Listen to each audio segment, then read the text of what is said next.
Belediyeye biz müracaat yaptık. Yer konusunda, halkımızın rahat alışveriş yapma konusunda. Velhasıl belediye bizim ricamızı en son 3. bayrama 3 gün kala kabul etti ama buraya şöyle bir bakın. 200 tane esnafın sığacağı yere tam 700 kişilik esnaf var. Burada halk çoluğuyla, çocuğuyla, hanımıyla rahat bir alışveriş yapamıyor. Bu bize belediyenin verdiği sıkıntıdır. Çok büyük geniş alanlar olduğu halde bütün insanlarımızı buraya rahatsız edecek şekilde, birbirlerinin içine girecek şekilde rahatsız edecek şekilde yer vermiyorlar yani. Kapasite açmıyorlar. Daha bir sürü şeyler var. Biz de burada vatandaş olarak vergimizi, aldığımızı, bütün her şeyimizi ödüyoruz. Biz de faydalanalım yani. Esnafız, bu kadar milleti bir araya sokup işkence, sıkıntı yaptırmanıza gerek yok. Büyük alanlar verin, bu halk da rahat rahat ailesiyle, çoluğuyla, çocuğuyla alışverişini yapsın.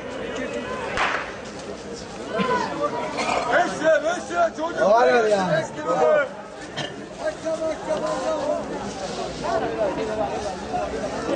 Telefonu uçuyor. 7,5. 5 kuruna bayramlık burası bayramlık. 5 kuruna.